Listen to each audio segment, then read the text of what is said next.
Hello, I'm Brigantia Blackbird of Blackbird's Brew. Happy Friday and welcome to Wicca 202. Now, throughout the Wicca 101 and Wicca 202, the class has explored various forms of opposing yet complementary energies. Like the yin yang symbol, those energies are connected and neither can be separated from the other. A bond between them always exists. Another way to visualize this would be the infinity symbol. The loops may be on opposite sides, but they are tied together, flowing one into the other without end and without the possibility of separation. This is a profoundly important magical principle. We cannot interact with one form of energy and eliminate its opposite. For example, life and death. Where one ends, the other begins, both ending and creating the other, depending on where one happens to be within that cycle. Life surrenders to death, and death must eventually yield and allow life to flow from it, and so on it goes. Then we have the masculine and the feminine, or projective, positive energy, and receptive, negative energy, if we're thinking about it more metaphorically. These are similar with that ebb and flow, and in order for either to exist, both must exist, because it is only when the two are brought into union that the possibility for new life exists. Magic bursting forth into a tangible result functions along the exact same principle. Opposites must be brought together in a creative dance that organizes the chaos of possibilities and then brings forth the product of that union.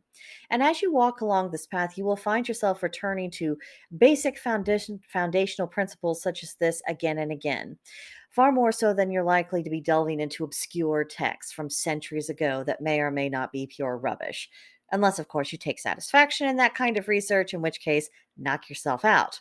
But when it comes to actually practicing the craft and, getting down to the your bread and butter and the real nuts and bolts of magically protecting the home, attracting good fortune, prosperity, and good health, attuning yourself to the energies around you, interpreting signs, honoring the gods, the land, the ancestors, I have to say that it really does all come back to very straightforward basics and keeping various energies in balance and working harmoniously together. When I first took my steps into this journey, I was often told by experienced practitioners that there was no such thing as advanced spells or really advanced anything. There were only witches who could do advanced things, and that advancement was manifest by one's ability to accomplish something efficiently and without fanfare. And that relies upon first principles, not the convoluted nonsense that some people get lost in. The natural world is constantly teaching us, and everything it reveals involves the union of opposing energies: projective and receptive, masculine and feminine, order and chaos, light and dark, life and death. Frame it however you will, but everything that is going to exist is bound between opposites. Now, if you would turn your attention once more to the yin yang symbol on the screen, you'll notice that within the white there is a dot of black, and in the black there is a dot of white. These points are simply illustrating a truth that has a myriad of applications, namely that all things have the seed of their exact opposite within them. It allows for opposites to have a measure of common ground, and this creates a bond between them, an indivisible link. There are boundaries that we bounce off of and operate in between. I mean, yes, witches do have very real boundaries, and these boundaries are determined not by me or anybody else, but by natural law.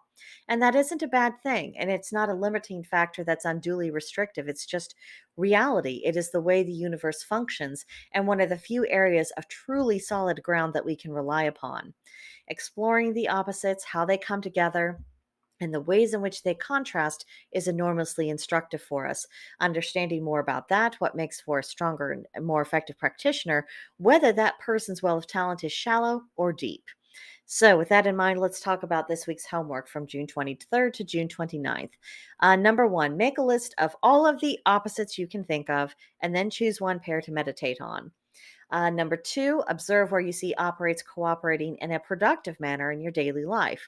Even the most mundane example you can find will still yield spiritual insight if you think about it hard enough. And number three, think about opposing energies within yourself.